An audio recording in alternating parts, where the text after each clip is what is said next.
नमस्कार मित्रों, कामरू तंत्र चैनल में आप सभी मित्रों का स्वागत है। कृपया मेरे चैनल को सब्सक्राइब करें और बेल के बटन पर क्लिक करें ताकि भविष्य में जो भी साधना संबंधित अपडेट्स आएँ वो आपको समय पर प्राप्त होते रहें। नमस्कार मित्रों, कामरू तंत्र चैनल में आप सभी मित्रों का एक बार फिर स्वागत है। मित्रों, आज मैं आपके लिए एक बहुत ही दिलचस्प साधना लेकर आया हूँ।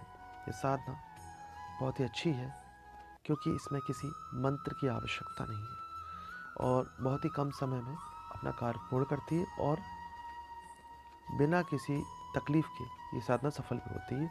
इसमें किसी प्रकार की हानि नहीं है, कोई नुकसान नहीं है। इससे पहले मैंने एक वीडियो डाला था जिसमें बेल की पत्तियां, जो बेलपत्र थे, उनके द्वारा भूतों से काम करवाना। आज मैं आपके लिए एक वीडियो जो लेकर आया हूँ साधना का, वह है पिशाचों के ऊपर, कि पिशाचों से कैसे हम मदद ले सकते हैं, कैसे हमारी आर्थिक स्थिति सुधर जाएगी और उसके साथ साथ हम लोगों का भी कैसे भला कर सकते हैं उसके द्वारा।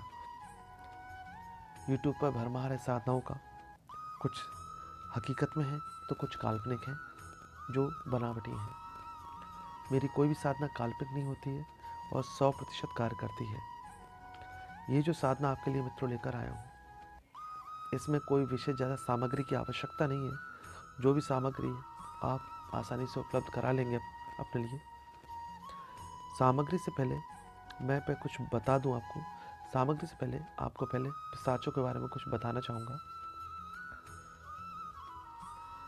कि जो पिशाच होते हैं वो तमोगुणी होते हैं, माने तामसिक होते हैं। इनको मांस मदिरा पसंद होती है, पर इसका मतलब ये नहीं है कि इनकी तामसिक साधना से ही प्रसन्न होते हैं। ऐसा नहीं, इनकी सात्विक साधना भी होती है जो कि अभी तक लोगों के सामने नहीं आई थी। वही आपके सामने प्रस्तुत करूँगा आज। इनका जो निवास स्थान होता है वो जंगलों में होता है, पहाड़ों पर होता है, मरुस्थल यानी रेगिस्तानों में होता है और कुछ ऐसी जगहों पे भी होता है जिनके बारे में आपने सुना नहीं होगा। बबूल के वृक्ष के बारे में तो सुना है, उसमें प्रेत का निवास होता है, भूत का होता है, पिशाच का भी होता है। करील का पेड़ होता है, सेड़ का होता है, नागफनी का पेड़ होता है, गुलाब का पेड़ भी होता है। लोग को अभी तक ये नहीं पता कि गुलाब के पेड़ पर भी पिशाचों की साधना होती है। और इसके अलावा कैक्टस का पेड़ जो कि रेगिस्तान में उगता है। कैक्टस का पेड़ कोई सा भी हो, कहीं भी, हर पेड़ के ऊपर आप बिल्कुल निश्चिंत होकर पिशाच की साधना कर सकते हैं। पिशाच के साए से ये मात्र ऐसा पेड़ है जो मुक्त नहीं है। ये कोई भी कैक्टस का पेड़ कहीं भी लगाओ, उस पर पिशाच का साया जरूर होगा। अगर आप आह्वान करेंगे तो पिशाच आपकी मदद के लिए आएंगे। तो ये आपको रहस्यमय बातें आपको बता दी। और एक बात आपको बता दें कि पिशाच आसानी से सिद्ध नहीं होते। तो उसका कारण है कि बहुत जिद्दी होते, हठी होते हैं। लेकिन वो तब जब आप तामसिक या तांत्रिक साधना कर रहे हैं तो उसमें वश में कर रहे हैं। हम यहाँ वश में नहीं कर रहे हैं, बल्कि उनसे सहायता ले रहे हैं, जिसके बदले में हमें कोई विशेष चीज़ नहीं देनी पड़ रही है। और ये साधना सिर्फ और सिर्फ अमावस्या को की जाएगी, महीने में एक बार, और ऐसे लगातार 3 बार की जाएगी, यानी 3 महीने लगातार हर अमावस्या को ये क्रिया करनी है। ये क्रिया मुश्किल से 10 से 15 मिनट की है और 3 महीने बाद आपको अचानक सब सफलताएं मिलने लग जाएंगी। आपको सहायता करेंगे, धन का लाभ भी कराएंगे और ये भी बताएंगे कि आप लोगों की कैसी मदद कर सकते हैं। तो ये तो बात हुई पिशाचों के बारे में। अब साधना के बारे में बात कर लेते हैं। इसमें करना क्या है आपको मित्रों, कि अमावस्या के दिन स्नान आदि से निवृत्त हो जाएं सुबह, और लाल रंग के सूती वस्त्र धारण करें। उस दिन आपको व्रत रखना है और फलाहार करना है, जैसे कि आम व्रत आप रखते हैं नवरात्रि के, इसके अलावा दूसरे भी। तो फलाहार करना है, फल का सेवन करना है, दूध पर रहना है। इसके अलावा कोई विशेष चीज़ नहीं खानी है आपको। मेवा खा सकते हैं। तो बिल्कुल सात्विक रहना है और मन में उनके पिशाचों के बारे में सात्विक भाव लाने हैं कि पिशाच दानदाता होते हैं, उन कृपा भाव रखने वाले स्वरूप है उनका। वह है कि लोगों पर कृपा करते हैं। इस प्रकार का भाव आपके मन में पूरे दिन रहना चाहिए पिशाचों के प्रति। आपका पूरा ध्यान पूरे दिन उनके मन में आपका पूरा ध्यान पूरे दिन उनके लिए ऐसे ही प्रकार का रहना चाहिए। उनके बारे में ही सोचें पूरे दिन। फिर रात्रि में लगभग 12-1 बजे के आसपास पीपल के पीपल का ताज़ा स्वच्छ पत्ता बड़ा सा लें। ये क्रिया आपको बाहर जाकर करनी है किसी सुनसान पीपल के पेड़ पर। इसमें भयपूर्ण वाली कोई बात नहीं मित्रों, आप बिल्कुल भय रहित होइए, कोई आपको चीज़ परेशान नहीं करेगी, कुछ नहीं है। बहुत ही अच्छी साधना है और बहुत ही जल्दी प्रभाव दिखाने वाली। आप पीपल के पास जाइए, एक पत्ता साबुत तोड़ लीजिए, बढ़िया अच्छा, बिल्कुल साफ़ सुथरा, बिना छेद वाला, बड़ा सा, और उस पर 5 सुपारी रखें।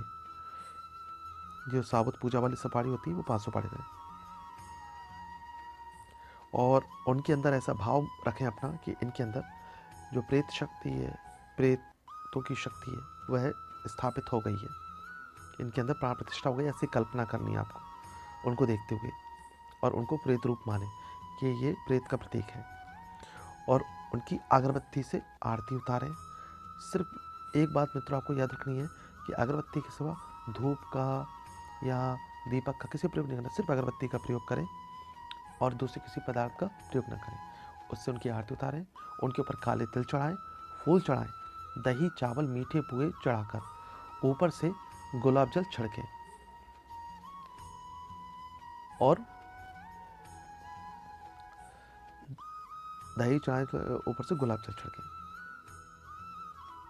और जब ये सारी क्रिया कर लें, उसके बाद क्या करना है, आपको उनसे इस प्रकार प्रार्थना करनी है कि हे पिशाच महाराज, कृपया मेरी रक्षा करें, मुझ पर कृपा करके प्रसन्न हो।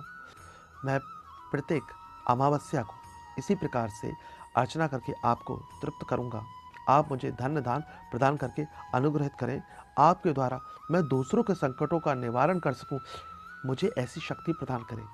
इस प्रकार 3 अमावस्या की रात्रियों में बिना किसी को कुछ बताए पूजा करने से पिशाच इस प्रकार 3 अमावस्या की रात्रियों में बिना किसी को कुछ बताए पूजा करने से पिशाच प्रसन्न होकर आपको किसी न किसी माध्यम से धन लाभ कराएंगे तथा दूसरों के कष्ट निवारण में आपकी भरपूर सहायता करेंगे। साथ ही वह आपको यह भी बताएंगे कि किस तरह आप दूसरों का कष्ट निवारण करने में सफल होंगे। तो मित्रों, ये बहुत ही सरल साधना थी जो आपने देखी। और मित्रों, ये वस्त्र आपको धारण करके सारी क्रियाएं करनी है, और जो वहाँ पर बैठ के जो आप एक क्रिया करेंगे तो वहाँ आसन भी एक लाल रंग का वस्त्र बिछा लें, ऊनी आसन हो, कंबल हो जिसमें आपको बैठने में आसानी रहे, उस पर बैठकर ये क्रिया करें। दिशा का उसमें निर्देश नहीं है, पीपल के वृक्ष के नीचे सारी क्रिया करनी है, और ये क्रिया करके वहाँ पर रख के आना। सुनसान वृक्ष हो और वहाँ पर क्रिया करनी है। आप यकीन मानिए, आप 3 अमावस्या को इस छोटी सी क्रिया कर लीजिए। इस क्रिया में मुश्किल से 10 से 15 मिनट का समय लगेगा आपको, लेकिन लाभ होगा जीवन भर के लिए। ऐसी शक्ति आपको साथ में प्राप्त हो जाएगी जिसके माध्यम से आप कुछ भी प्राप्त कर सकेंगे और अपने जीवन में समस्त कष्टों को तो निवारण करेंगे, साथ ही दूसरों का कष्ट निवारण करके ईश्वरी कृपा प्राप्त करेंगे और पुण्य कमाएंगे। इसी के साथ मैं अपने वीडियो को विराम देता हूँ, और वीडियो से विदा लेने से पहले आपको कुछ बात बता दूं मित्रों, कि मित्रों, गुरु का साथ होना बहुत आवश्यक है। बिना गुरु की साधना में कभी ना उतरें, उनका आशीर्वाद, उनकी आज्ञा लेकर ही साधना में उतरें। और गुरु नाम के नहीं होने चाहिए कि हमने इसको मान लिया उसको मान लिया। अगर सही तरह से आपका विधिदान से दीक्षा नहीं हुई है तो वह गुरु नहीं है आपके।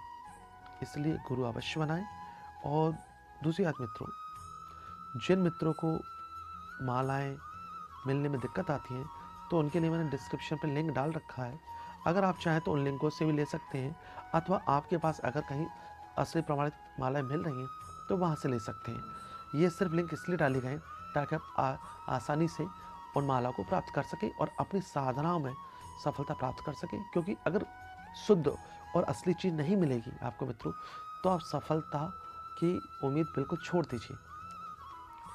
तो इसी के साथ मैं अपने वीडियो को विराम देता हूँ और आशा करता हूँ कि आप साधना में सफल होंगे। जय माँ जगदम्बा।